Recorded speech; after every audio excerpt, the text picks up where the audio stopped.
Flynn Mercer had repaired broken things his entire life. He was used to being invisible inside places like this, places where marble floors reflected chandeliers and everyone wore suits that cost more than his monthly rent. Then she walked through the lobby, and every thought he had collapsed into a single, airless moment. Not because of her title. It was the ring. Small, crude, hammered from copper wire by a 12-year-old boy's hands 23 years ago. She didn't look at him. She walked past like he was part of the wall. But if Serena Caldwell had truly forgotten him, she would not still be wearing that ring. Flynn had been at Caldwell Industries for 3 weeks before he learned who ran the place. The work order came through a contractor agency, routine maintenance on the 14th floor HVAC system, then the electrical panels on 16, then whatever else the facilities manager kept adding to the list. Flynn didn't ask questions about the client. He showed up, fixed what was broken, and left. That arrangement had suited him for years. He heard the name Caldwell the way you hear background noise. It registered, but didn't land. There were Caldwell photos on the lobby walls, a Caldwell plaque above the reception desk, a Caldwell signature on every visitor badge policy he had, to initial on the way in. He'd been in enough corporate buildings to know that rich families put their names on everything they touched. He was there for the pipes and the wiring, not the family history. He was 35 years old. His wife, Dana, had been gone for 4 years. He had a son at home, a contractor's license, and a thermos of coffee he refilled twice a day. His life was small in the way that functional things are small.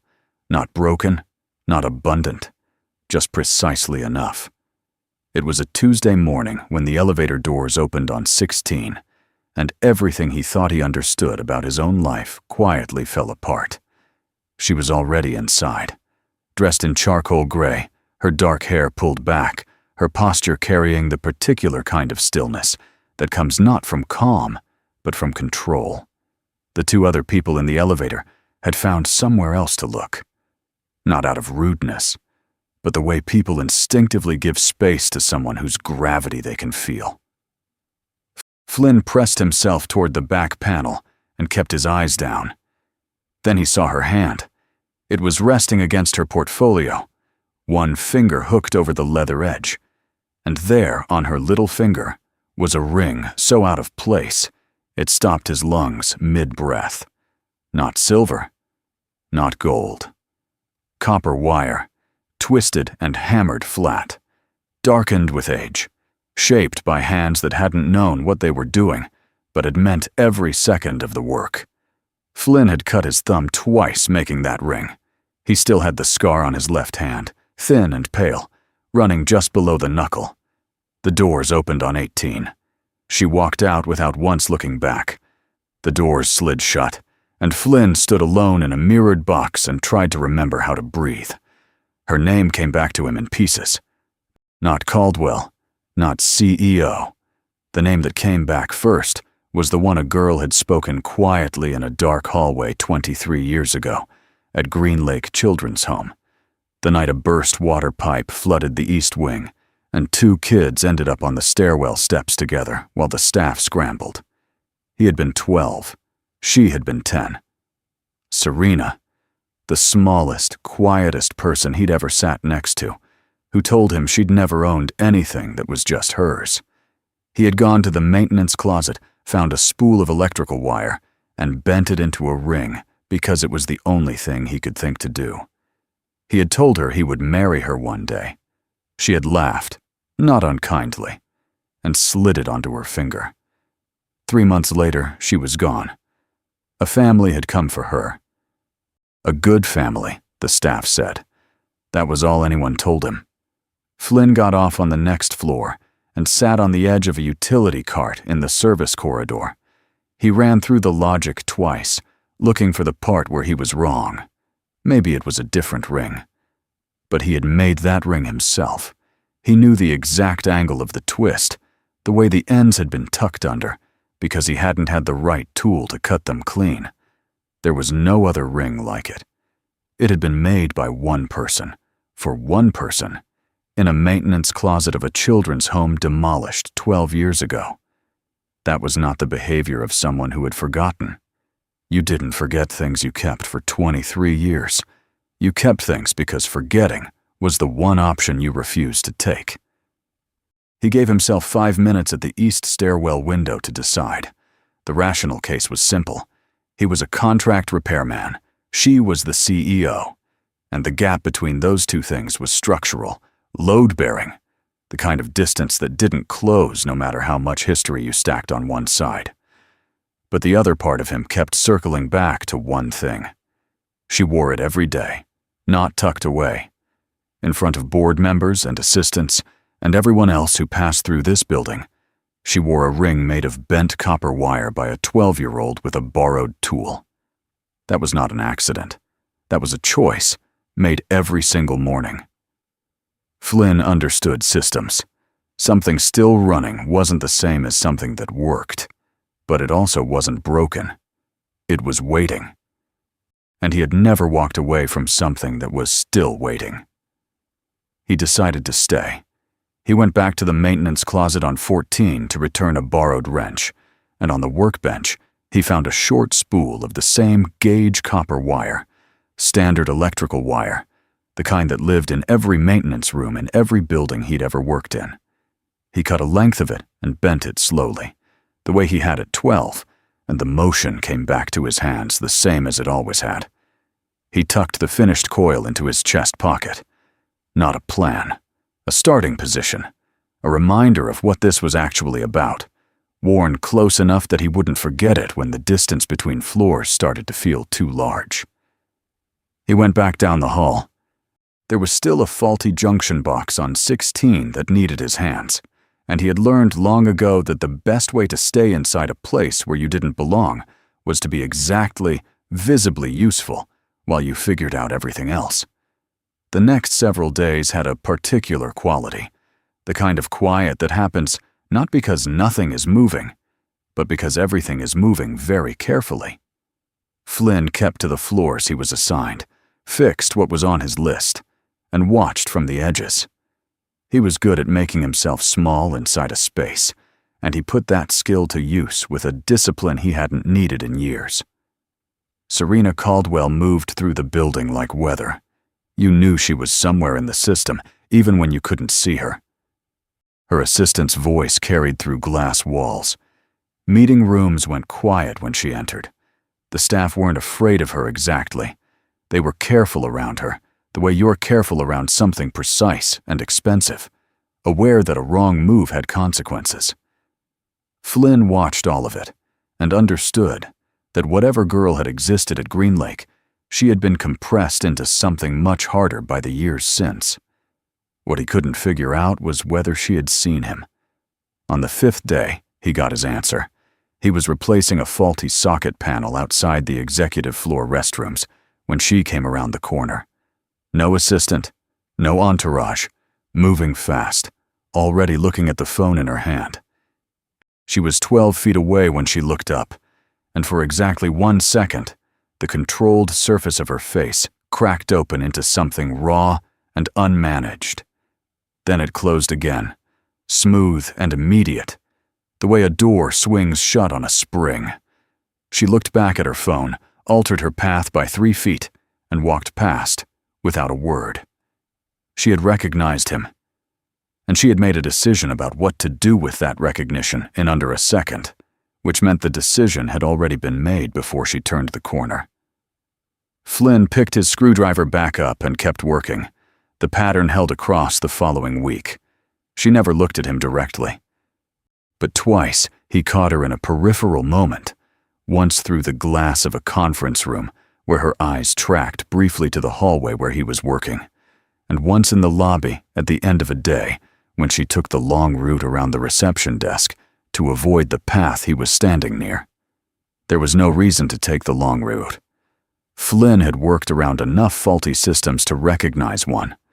Something in her was still conducting. She just refused to let it complete the circuit. He extended his contract. The facilities manager, a tired man named Gerald, who appreciated reliability above everything else, was glad for it. It was Gerald, indirectly, who gave Flynn the context he was missing. One afternoon in the service corridor, Gerald mentioned, with the casual candor of a man who'd worked somewhere long enough to stop thinking of it as gossip, that Ms. Caldwell had been running the company since she was 28. That the board had been reluctant. That she had spent years proving herself against people who believed the Caldwell name should have passed to someone older, male, blood-related, in a way the board considered legitimate. Flynn asked carefully what he meant. Gerald shrugged and said the Caldwells had adopted her when she was 10, but the old guard never quite accepted that as the same thing as family. Flynn said nothing, but something in him shifted into a different register, one that understood not just that Serena had been changed by her life, but exactly how. He waited 4 more days before he went to her floor. He had a legitimate reason. A ventilation issue flagged in a maintenance report that Gerald had assigned that morning. He took the back hallway to the mechanical access panel 3 doors from her office and was working on it when her office door opened and she stepped into the hallway. She saw him immediately. This time, there was nowhere to redirect her path. "There's a flagged ventilation issue on this floor," Flynn said, before she could say anything or choose not to. "I'm not here for any other reason." Serena looked at him with an expression that was not quite cold and not quite anything warmer. "I know why you're here, Mr. Mercer." Her voice was measured and even, the voice of someone trained to speak in rooms where every word was listened to by people who wanted to use it against her. "I also know what you think you saw." "I don't think anything," Flynn said. "I know what I made. There isn't another one." She didn't deny it. That, more than anything, told him everything.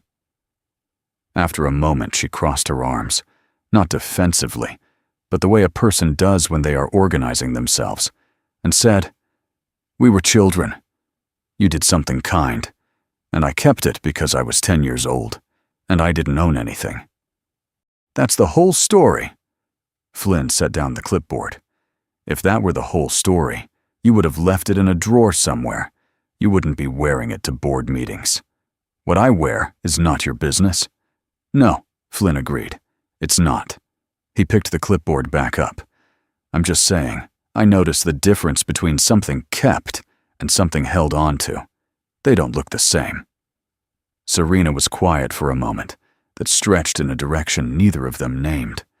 Then she said, with a flatness that had something deliberate underneath it, "You want to know why I kept it? You think it means something about what I feel. But you're looking at a version of me that stopped existing a long time ago." Her jaw was set, but her eyes were doing something her jaw couldn't quite control. "The Caldwells gave me a future. They also gave me a role, and there was never much room between the two. You don't grow up in that house and come out the other side believing in promises made in a hallway at midnight by people who were still small enough to believe in them." She went back into her office before he could answer. The door shut without a slam, a controlled sound, chosen, the kind of quiet that takes practice. Flynn stood in the hallway and stared at the ventilation panel without seeing it. What she had said wasn't cruelty. It was a person describing the architecture they'd built around themselves, and the description was accurate enough that it had its own kind of pain inside it. She hadn't been protected by the Caldwells so much as shaped by them, heated and bent and cooled into something functional and fixed. She had survived, and survival had cost her the ability to want things softly. He understood that better than she probably knew. He had just never expected to find it here, in this building, wearing this particular ring. The complications arrived in 2 forms, and neither gave him any warning. The first was Jaden.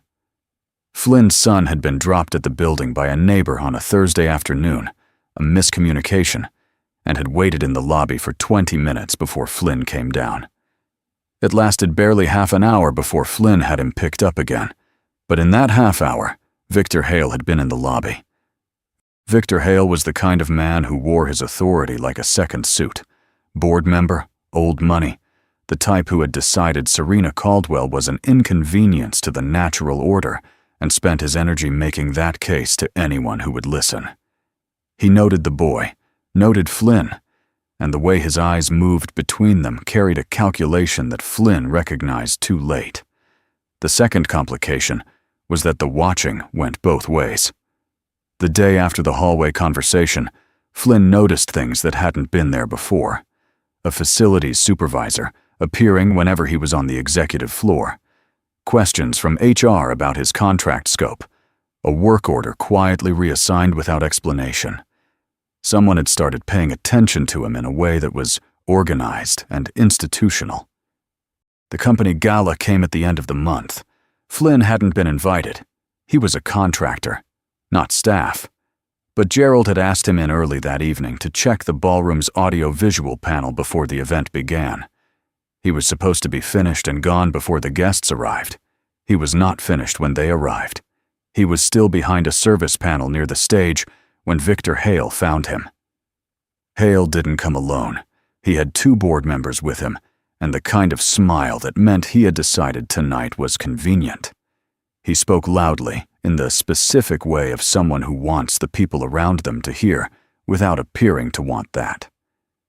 He called Flynn by his first name and asked what exactly he thought he was doing at an executive function, commenting on the contractor's badge, the toolbox, how interesting it was that facilities had allowed someone like Flynn such extended access without anyone raising questions.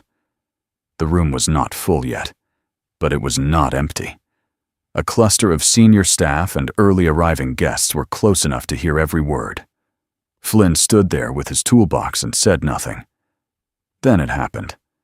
Hale reached forward, not a grab, something more casual and therefore more invasive, and touched the chest pocket of Flynn's work jacket, from which the edge of something was visible.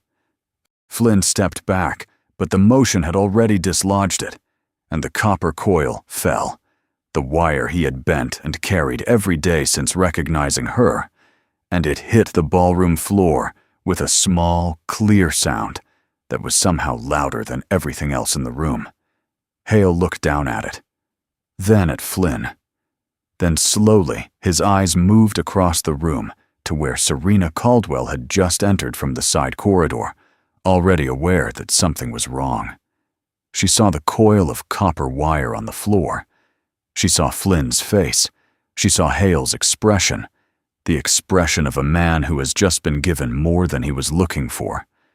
Her hand moved slightly, almost imperceptibly, to her little finger, to the ring, and then stilled. "Someone want to explain," Hale said pleasantly, "what a repairman's keepsake is doing at a Caldwell event." The room went quiet in the way rooms go quiet when something is about to cost someone something. Serena Caldwell stood at the edge of the gathering with her hands at her sides. Flynn watched her face for the thing he'd seen in the hallway, that 1 second of unguarded truth. But this time, the surface held. She was in a room full of people whose opinions had the power to dismantle everything she had spent a decade building, and they were all watching her. "This event is for Caldwell staff and guests," she said, her voice exactly level. "I'll ask facilities to clarify the schedule with contractors going forward." She did not look at Flynn when she said it. She did not look at the wire on the floor. An assistant materialized beside Flynn, and with quiet efficiency indicated that his presence was no longer required. Flynn bent and picked up the coil from the floor, dropped it back in his pocket, and followed the assistant out through the service corridor. He did not look back. But just before the corridor door swung shut, he heard the gala resuming, music, voices, crystal, and understood that she had chosen exactly what she had told him she would choose. She had described the architecture plainly. He just hadn't been willing to believe she lived in it all the way down. In the parking structure, he sat in his truck with the copper coil in his palm and the engine off. Then he called the agency, told them to close out the Caldwell contract by end of week, and drove home. The packing didn't take long. Flynn had never accumulated things the way some people did. Furniture that meant something, objects that held weight. He had tools, clothing, a box of things that had been Dana's that he still hadn't been able to leave behind. He worked through the apartment methodically, the same way he worked through any system that needed to be shut down cleanly. Close the valves in order. Don't leave anything running that shouldn't be running. He did not take the copper coil out of his pocket again. He was aware of it the way you're aware of a stone in your shoe. Present, specific, too constant to ignore. Inside the Caldwell Industries boardroom on the 32nd floor, the meeting called for 9 in the morning was still going at 11:15. Margaret Voss, the board chairwoman, had the patience of someone who had learned long ago that patience was the most efficient form of pressure. She sat at the head of the table with a single sheet of paper in front of her and let the room do the work. Victor Hale was doing most of the talking. He was good at framing things as concern when they were strategy, using the language of institutional responsibility to say things that were personal and calculated. He laid out his case with the practiced ease of a man who had been building it for months, the contractor's extended access, the personal connection, the scene at the gala, a disruption, a liability question, a matter of judgment. He used the word judgment 4 times. Each time he looked at Serena. Serena sat 2 seats from the head of the table and listened without expression. She had been in rooms like this before, rooms where the decision had already been made, and the meeting was the theater that justified it. She had the sentences ready, clean, defensible sentences that would close down the room in 2 or 3 lines that couldn't be argued with. She had prepared them in the elevator on the way up. She sat there listening to Hale and felt them dissolving word by word, the way a document dissolves in water. The shape still there for a moment, then nothing. Margaret Voss, when Hale finished, looked at Serena and said, "We need to know that this company's leadership is making decisions that reflect the company's interests, not personal ones." The room was very quiet. Serena looked at the table in front of her, polished, dark, reflecting the overhead lights in a way that showed her own face back at her, composed and correct. She had been sitting at tables like this for 7 years, and before that, she had been training for them, being shaped for them, fitted the way you fit a key to a lock. The Caldwells had not been cruel people. They had been deliberate people, and it had taken her a long time to understand that deliberate and kind were not the same thing. They had given her the Caldwell name and a future, and a role, and what they had taken in exchange had been so gradual she hadn't noticed until she was already formed around its absence. She thought about what Flynn had said in the hallway. "I noticed the difference between something kept and something held onto. They don't look the same." She had dismissed it at the time. The words had not gone away. They had sat in her, quiet and specific, the way things sit when they are true. She had kept the ring across 4 residences, 2 college relocations, a graduate apartment, and the penthouse the Caldwells had transferred to her name when she took the CEO position. 7 years of board meetings and quarterly reviews, and every morning she had picked it up and put it on without once thinking consciously about why, because thinking consciously about why would have required her to look at the part of herself she had agreed not to need. A girl who owned nothing had been given one thing that was just hers. Not a Caldwell thing, not a role or a name or a future with conditions attached. A ring made badly by a 12-year-old boy who had meant every second of the making, given without asking for anything back. She had spent 23 years not thinking about what that meant. She was thinking about it now. "I need to step out," Serena said. Margaret Voss looked at her. "We're not finished." "I know." Serena pushed back her chair and stood. "I'll be back in 1 hour. If the board needs to make a decision before then, that decision is yours to make. She walked to the elevator, rode it down 32 floors, crossed the lobby. The same marble floor, the same chandelier, the same space where she had walked past a man standing absolutely still and looking at her like he was reading something written under her skin, and went through the front doors into the cold morning air. She got into a car and told the driver Flynn Mercer's address, which she had looked up 2 days ago and told herself she would not use. His truck was in the driveway. Loaded, bags visible through the rear window, a toolbox strapped down in the bed. He was already past deciding. She got out of the car before the driver had fully stopped. Flynn was coming out of the front door with a box. When he saw her on the path, he stopped, and the stillness that came over him was the same quality she had seen in the elevator on the very first day. Not passive, but held, like a structure under pressure that has decided not to move. "Your building's on the other side of town," he said. "I know where my building is."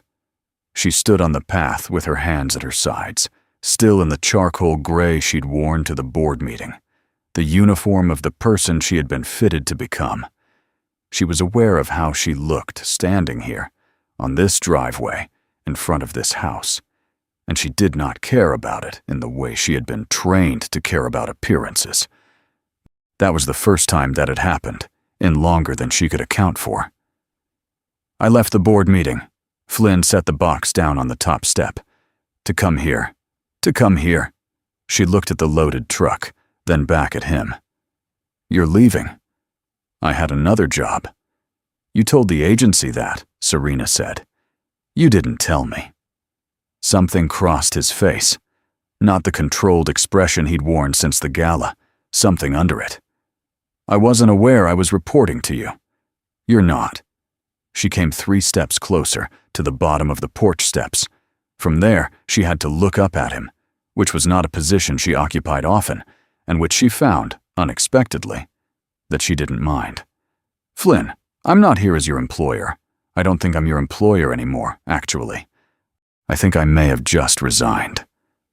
The flatness in his face broke open just slightly, enough for her to see she had surprised him, which was harder than it looked. "You think?" "I left before they could vote. I'll find out when I turn my phone back on." She had turned it off in the car, the first time she had done that in approximately 4 years. The silence of it had been louder than she expected. "I didn't want to miss you." Flynn came down 2 steps so they were almost level. He looked at her the way he had in the hallway outside her office, reading something, measuring it, being careful not to mistake what he was seeing for what he wanted to see. "What you said in the hallway," he said. "About the person you used to be not existing anymore.